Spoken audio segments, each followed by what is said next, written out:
You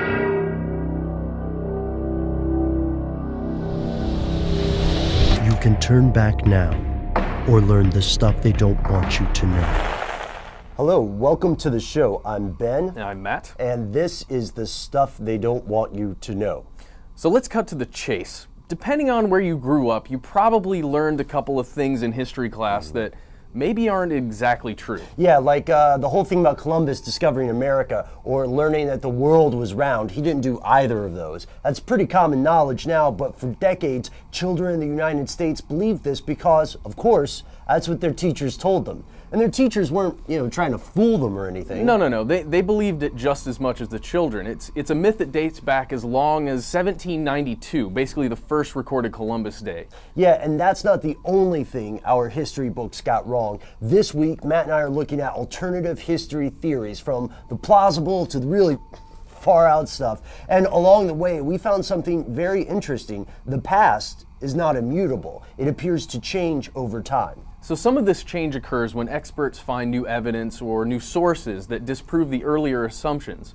And also part of it comes when someone decides that they just don't like the existing version of history. And it's not always a malevolent thing. Sometimes we just romanticize the past. Just think in your head about Abraham Lincoln. Oh yeah, he's a great president. He's the president responsible for ending slavery, right? But he wasn't exactly some high-principled abolitionist, not always. Yeah, in fact, he said, and this is a quote, "If I could save the Union without freeing any slave, I would do it. And if I could save it by freeing all of the slaves, I would do it. And if I could save it by freeing some and leaving others alone, I would also do that."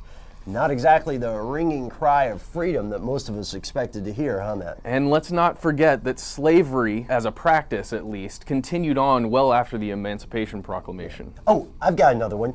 The Pledge of Allegiance, right? In some parts of the United States, it was pretty common for kids to stand and recite a pledge every morning. There's a phrase in there, "under God," and it bothers a lot of parents and students who feel like they shouldn't have to have religion mixed up in their school pledge. Well, here's the thing. That's not how the pledge always went, right? Exactly. It was originally written by, get this, a socialist pastor named Francis Bellamy in 1892. Congress adopted it in 1942. That "under God" part wasn't in there. It didn't come along until 1954. So religion has always been an issue that's at the forefront of culture and politics throughout the U.S., and it's been that way for decades.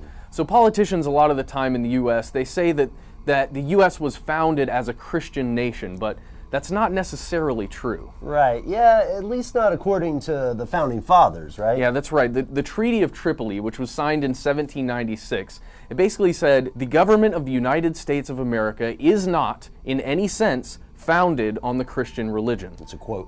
And let's not even get into the weird personal lives and beliefs and even conspiracy theories behind the founding fathers, because there's a lot of them. Yeah, that's a story for another day. But we're not done with history's cover-ups, mysteries, outright lies, and strange hypotheses yet. Stay tuned for our upcoming video on the riddle of the Sphinx. How old is it exactly, right? Well, in the meantime, let us know your nominations for the biggest lies that you learned in history, or the cover-ups.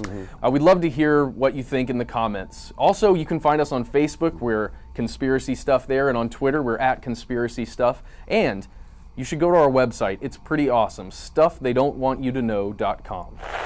Oh, and why not subscribe to our channel? We have new videos coming out every single week on everything from Tesla to government secrets to the paranormal and beyond. So speaking of those new videos, Ben, what are we covering next week? Well, no spoilers, but we're going to need some flashlights.